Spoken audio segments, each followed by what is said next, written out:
The first time I saw the bones, I thought they belonged to a giant. Papa had taken me to the dig site near Pyrgios, where the university men from Athens were scraping away at the red earth with their tiny brushes and metal tools. Extinction It was the or summer of evolution. 1994, The and next I was chapter 8 years belongs to old. new species All knees yet and to elbows rise. and endless We're questions that still not made Mama certain where sigh it and fits Papa in the laugh. human family tree. Dimitri, come see this, Papa called to me in Greek, his voice carrying that special excitement he got when he found something interesting in his work as a local guide for the archaeologists. I scrambled over the rocky ground, my sandals slipping on the loose stones, the Mediterranean sun beating down on my shoulders through my faded blue t-shirt. The bone was enormous, at least to my 8-year-old eyes. It curved like a question mark, yellowed with age, emerging from the earth like some ancient secret finally ready to be told. Dr. Kaufos, the lead paleontologist, was crouched beside it, his khaki shirt dark with sweat, his careful hands working around the fossil with tools that looked like they belonged in a dentist's office. "What is it, Papa?" I whispered, though I'm not sure why I was whispering. Something about the bone demanded reverence, like we were in church instead of standing in the dusty hills of northern Greece. "They think it might be Ouranopithecus," Papa said, pronouncing each syllable carefully. He always did that with the scientific names, treating them like prayers. "A very old ancestor. Maybe 10 million years old. 10 million years." The number was so big it felt like trying to count the stars. I stared at the bone, trying to imagine what kind of creature it had belonged to, what the world looked like when it was alive. No houses, no roads, no people like us. Just forests and rivers and animals that existed in a time so distant it might as well have been another planet. Dr. Kaufos looked up at me, his weathered face creasing into a smile. He'd been working in Greece for years, and his Greek was almost perfect, though he still had that slight German accent that made certain words sound crisp and precise. "You want to help, young man?" I nodded so hard I thought my head might fall off. Papa chuckled and ruffled my dark hair, which was already sticking up in all directions from the heat and my habit of running my hands through it when I was excited.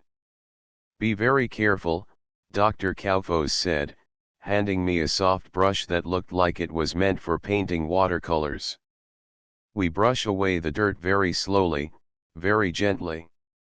This bone has been waiting 10 million years to tell us its story. We don't want to damage it now." I knelt beside the fossil, feeling the warm earth through my shorts, and began to brush. The dirt came away in tiny clouds, revealing more of the ancient bone beneath. Each stroke of the brush felt like I was traveling backward in time, uncovering secrets that had been buried since before humans existed. The work was slow and careful, nothing like the adventure movies where archaeologists used dynamite and shovels. This was patient work, the kind that required you to pay attention to every grain of sand, every tiny fragment that might be important. But I loved it. There was something magical about the process, like being a detective solving the oldest mystery in the world. As the days passed, I became a regular at the dig site. Mama would pack me a lunch of bread and cheese and olives, and Papa would take me with him when he went to guide the scientists around the area. I learned to recognize the different tools, to understand why they photographed everything before they moved it, to appreciate the careful notes they wrote in their field journals. The other workers at the site began to treat me like a mascot. There was Maria, a graduate student from the University of Thessaloniki, who taught me how to use the measuring tools and always saved me the most interesting small finds to help clean. There was Yanis, a local man about Papa's age, who knew every rock formation in the area and could predict where the best fossils would be found. And there was Dr. Begun, an American scientist who spoke Greek with a funny accent and always had chocolate in his pockets. But it was the bones themselves that fascinated me most. As the weeks went on, more pieces of the skeleton emerged from the red earth. A jaw with massive teeth, arm bones that suggested incredible strength, fragments of a skull that hinted at a brain larger than a chimpanzee's but smaller than a human's. Each piece was like a word in a story written in stone, and I was learning to read that ancient language. "Tell me about Ouranopithecus," I asked Dr. Kaufos one afternoon as we sat in the shade of the expedition tent, drinking cold water from plastic bottles and eating the sandwiches Mama had packed for us. He leaned back in his folding chair, his eyes distant as he considered how to explain millions of years of evolution to an 8-year-old boy. "Imagine the world 10 million years ago," he began. "Greece wasn't an island then. It was connected to the rest of Europe and Asia. The climate was warmer, wetter. Instead of these dry hills, there were thick forests everywhere, full of trees we don't see anymore. I tried to picture it. Instead of the rocky, sun-baked landscape around us, I imagined towering trees with thick canopies that blocked out the sun, rivers running clear and fast, the air thick with humidity and the sounds of animals I'd never heard. Ouranopithecus lived in those forests," Dr. Kaufos continued.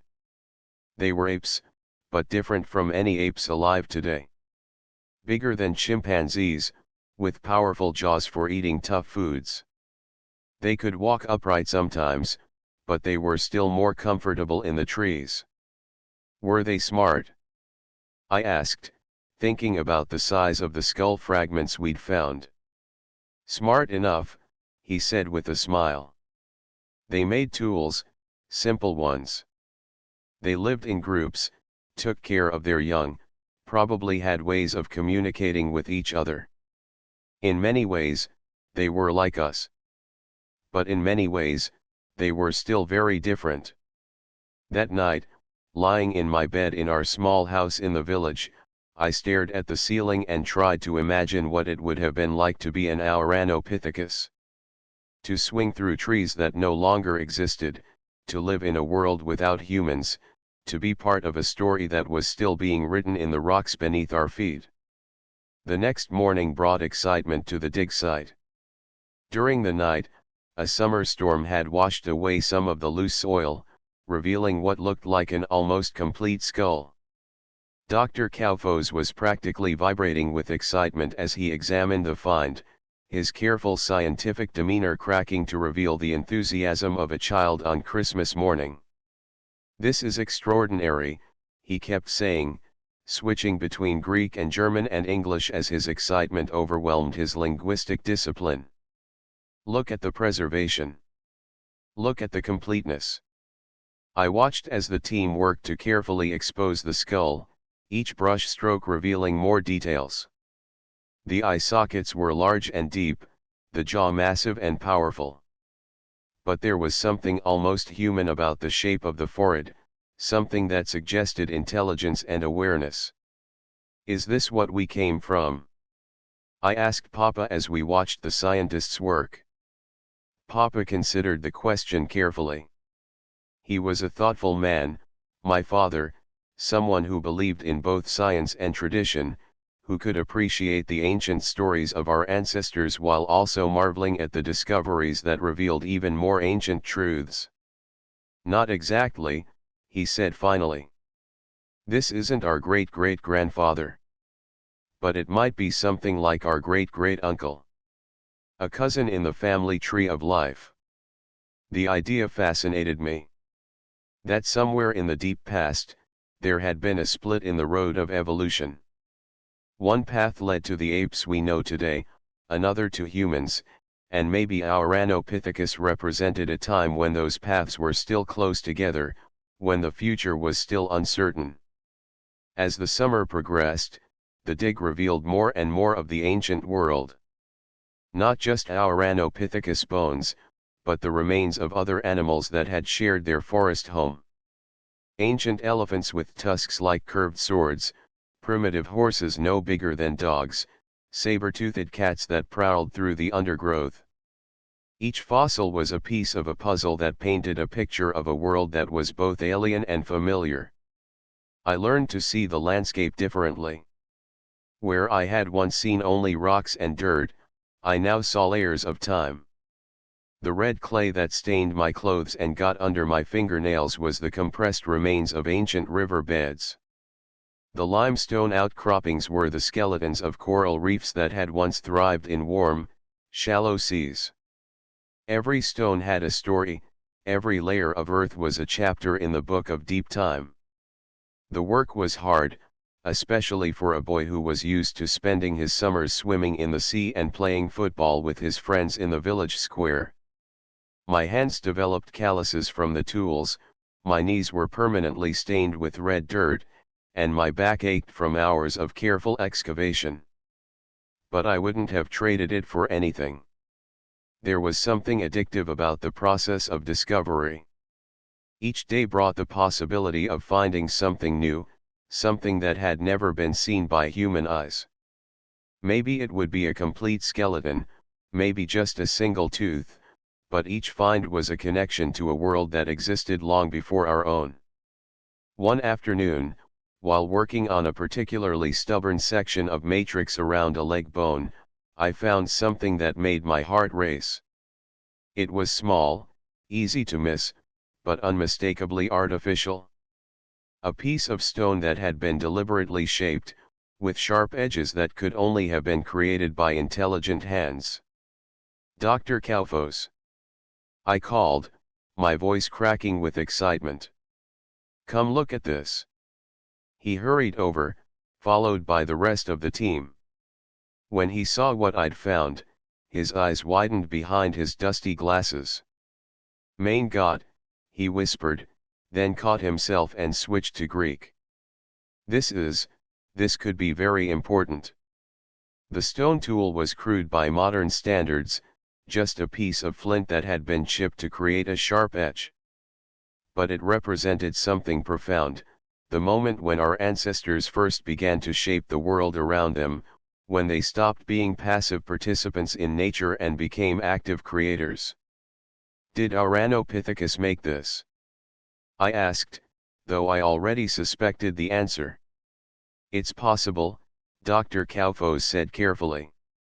We'll need to study it more, to understand exactly how old it is, to see if it's really associated with the Ouranopithecus remains. But if it is. He didn't need to finish the sentence. If Ouranopithecus had made tools, it meant they were more advanced than anyone had suspected. It meant the story of human evolution was more complex, more interesting than we'd thought. The discovery of the tool changed the atmosphere at the dig site.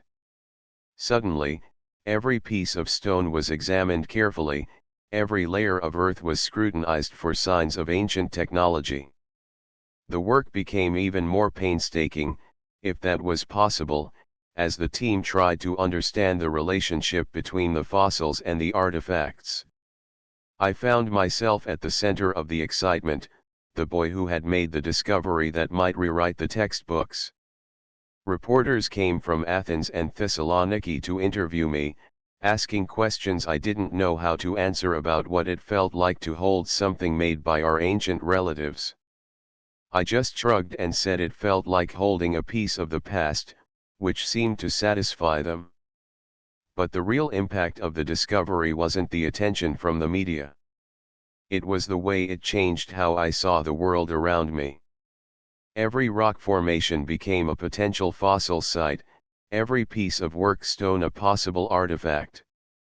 I began to understand that the past wasn't really past at all, that it was all around us, waiting to be discovered by anyone patient enough to look. As the summer drew to a close, the team began the careful process of preparing the fossils for transport to the laboratory. Each bone was wrapped in protective plaster, each artifact was catalogued and photographed. The skull that had caused so much excitement was given special treatment, packed in a custom-made case that would protect it during the journey to Athens. I watched the process with mixed feelings.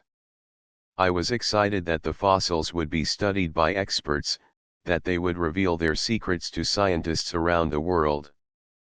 But I was also sad to see them go, these ancient bones that had become so familiar to me over the summer. Will I ever see them again? I asked Dr. Kaufos as he supervised the packing of the skull.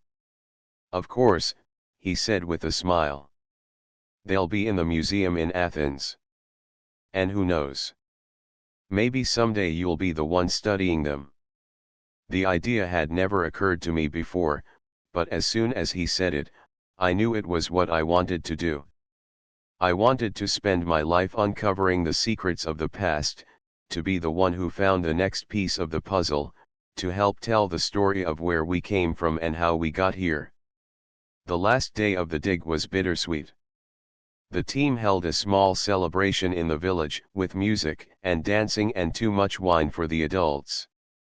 I sat with the other children, listening to the scientists tell stories about their adventures around the world, about the fossils they'd found and the mysteries they'd solved. Dr. Kaufos pulled me aside as the evening wound down. I have something for you, he said, reaching into his pocket. He pulled out a small piece of stone, carefully wrapped in tissue paper. What is it? I asked, though I had a feeling I already knew. A piece of the matrix from around your tool, he said. Not the tool itself, that has to go to the museum. But this piece was right next to it. It's the same age, from the same layer. In a way, it's just as important. I held the stone carefully, feeling its weight in my palm. It didn't look like much, just a piece of reddish rock with some scratches on it. But I knew what it represented. It was a piece of time itself, a fragment of the moment when our ancestors first began to shape the world around them. Thank you, I said, and meant it more than I'd ever meant anything in my life. That night, I lay in bed holding the stone, thinking about the long chain of events that had led to this moment. 10 million years ago, an Ouranopithecus had lived and died in the forests of ancient Greece. Their bones had been buried in sediment, slowly fossilized over millions of years. The climate had changed, the forests had disappeared, the land had been uplifted and eroded and shaped by countless geological processes. And then, in the summer of 1994, a curious 8-year-old boy had helped to bring them back to the light. The next morning, the scientists packed up their equipment and prepared to leave. I helped carry boxes to their vehicles, trying to memorize every detail of the dig site before it returned to being just another hill in the Greek countryside. Will you come back? I asked Dr. Kaufos as he loaded the last of the fossil cases into the truck. Probably, he said. There's still a lot to discover here. And maybe next time, you can be part of the team officially. I watched the convoy of vehicles disappear down the dusty road, carrying their precious cargo of ancient bones and stones. The dig site looked strange without the tents and equipment, just a series of carefully backfilled holes in the red earth. But I knew the fossils were still there, waiting beneath the surface. Millions of years of history, layer upon layer of stories written in stone and bone. And I knew that someday, I would be back to read those stories, to add my own chapter to the long tale of discovery and understanding. The rest of that summer passed quietly. I returned to my normal routine of swimming and playing with friends, but everything felt different now. I found myself picking up rocks and examining them carefully, looking for signs of fossils or ancient tools. I spent hours in the village library, reading everything I could find about paleontology and archaeology and evolution. When school started in the fall, I wrote my first essay about the dig, about Ouranopithecus and the ancient forests of Greece. My teacher, Mrs. Papadopoulos, was impressed by my enthusiasm and knowledge. She arranged for me to give a presentation to the younger students, and I found myself standing in front of a classroom full of wide-eyed children, telling them about the bones that were older than anything they could imagine. "How do you know they're really that old?" asked a skeptical 6-year-old named Andreas. It was a good question, one that I'd asked myself many times over the summer. I thought about the careful measurements the scientists had made, the way they'd studied the layers of rock, the sophisticated dating techniques they'd used to determine the age of the fossils. "Because rocks are like books," I said finally. "Each layer tells us about a different time. The deeper you go, the older the story gets. And scientists have ways of reading those stories, of understanding what happened when." It wasn't a perfect explanation, but it seemed to satisfy Andreas and the other children. After my presentation, several of them came up to ask more questions, to touch the piece of matrix that Dr. Kaufos had given me, to hear more stories about the ancient world. That winter, I received a package from Athens.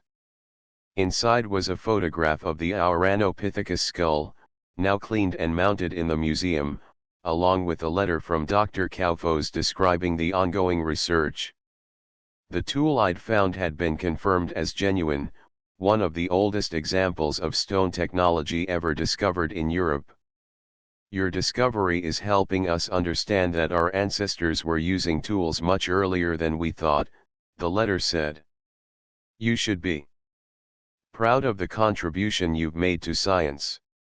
I read the letter over and over, each time feeling a surge of pride and excitement. The idea that my small discovery could contribute to our understanding of human evolution was almost overwhelming. I carefully pinned the photograph to my bedroom wall, next to a map of the world where I'd started marking all the places where important fossils had been found. Spring came early that year, and with it, news that made my heart race. Dr. Kaufos was returning to the site for another season of excavation, and he'd specifically requested that I be allowed to participate as a junior volunteer. Papa was delighted, Mama was worried about my schoolwork, and I was so excited I could barely sleep. The second summer at the dig was different from the first. I was older now, more experienced, and the scientists treated me less like a curious child and more like a junior colleague. I had my own set of tools, my own section of the grid to work on, my own field notebook where I recorded every find, no matter how small. The work was just as painstaking as I remembered, but now I understood why. Each fragment of bone, each piece of stone, each layer of sediment was a clue in a mystery that stretched back millions of years. We weren't just digging up old bones, we were reconstructing entire ecosystems, understanding how climate change had shaped the evolution of life on Earth. One morning in July, while working in a new section of the site, I uncovered something that made me catch my breath. It was a small bone, no bigger than my thumb, but perfectly preserved. As I carefully brushed away the surrounding matrix, I realized what I was looking at, a finger bone, complete with the attachment points for muscles and tendons. "Dr. Kaufos," I called, trying to keep my voice steady. "I think you need to see this." He hurried over, followed by Maria and Dr. Begun. When they saw what I'd found, their excitement was immediate and infectious. "This is extraordinary preservation," Dr. Begun said, photographing the bone from every angle before we attempted to remove it. "Look at the muscle attachment sites. We'll be able to understand exactly how these hands worked, how they gripped tools, how they moved through the trees." The finger bone was just the beginning. Over the next few days, we uncovered more bones from the same hand, then parts of the arm, then fragments of the ribcage. It was becoming clear that we'd found another nearly complete skeleton, this one even better preserved than the first. But this skeleton was different in important ways. The bones were smaller, more gracile, with features that suggested it might have been female. The hands showed clear adaptations for tool use, with robust thumb bones and strong grip strength. Most intriguingly, the leg bones showed evidence of both arboreal and terrestrial locomotion. This individual had been equally comfortable in the trees and on the ground. "She's beautiful," Maria whispered as we exposed more of the skeleton. It had become our habit to refer to the fossils as individuals rather than specimens, to remember that these had once been living, breathing creatures with their own personalities and experiences.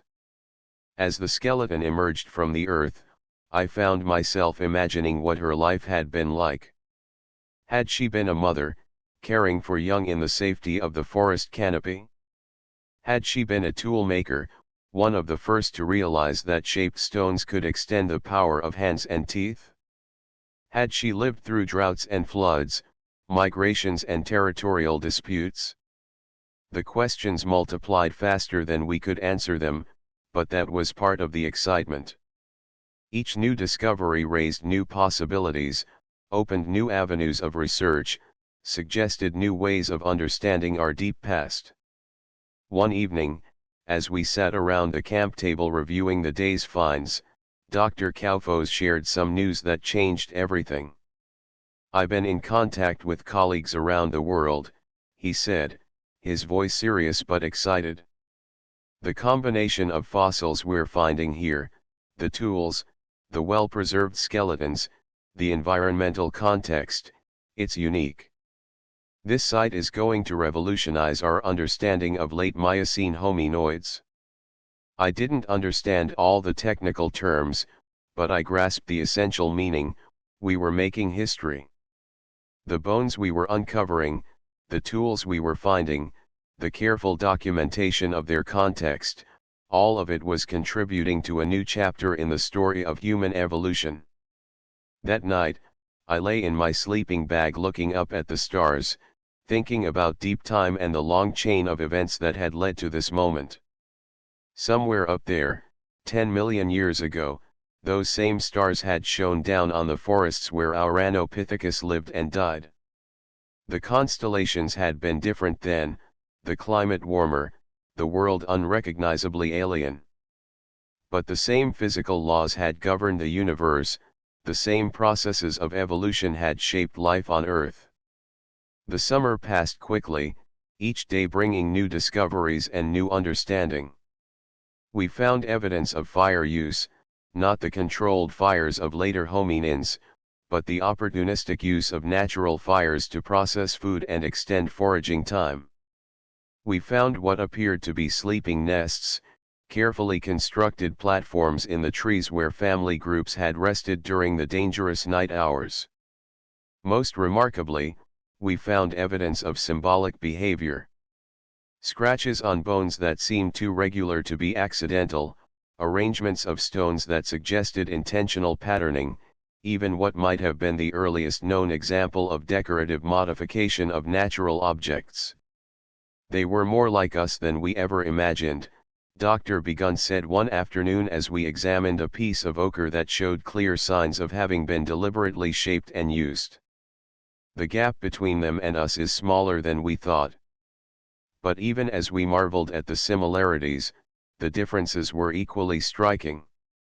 These were creatures of the forest, adapted for a world that no longer existed. Their massive jaws could crack nuts that would break our teeth, their powerful arms could swing through canopies we could never navigate. They were our relatives, but they were also fundamentally alien, products of an evolutionary experiment that had taken a different path. As the second summer drew to a close, I realized that my life had been permanently changed by these encounters with deep time. I no longer saw the world as a static stage for human activity, but as a dynamic system constantly changing over vast scales of time and space. Every landscape told a story of geological processes, every species carried the history of evolutionary adaptation, every rock formation was a library of ancient environments. The night before the team was scheduled to leave, Dr. Kaufos pulled me aside for a private conversation. "You have a gift for this work," he said seriously. "Not just the patience and attention to detail, though those are important. You have the ability to see connections, to understand that these bones represent real individuals who lived real lives. That's rarer than you might think." He paused, looking out over the dig site where we'd spent so many hours uncovering the secrets of the past. "I want you to think seriously about pursuing this as a career," he continued. "The field needs people like you, people who can bridge the gap between scientific rigor and human understanding. There are scholarships available, programs that could help you get the education you need." The idea was both thrilling and terrifying. I was still just a boy, barely 10 years old, but already I could see the shape of my future stretching out before me. Years of study, expeditions to remote corners of the world, the patient work of uncovering and interpreting the fossil record. What would I need to do? I asked. "Study hard in school, especially mathematics and science," he said. "Learn languages. English is essential for international collaboration, and other languages open up different research opportunities. Read everything you can about paleontology and archaeology and evolution. And most importantly, never lose your curiosity about the natural world." That winter, I threw myself into my studies with new purpose. Mathematics, which had always seemed abstract and pointless, suddenly became relevant when I understood how it was used to analyze fossil data and model evolutionary processes.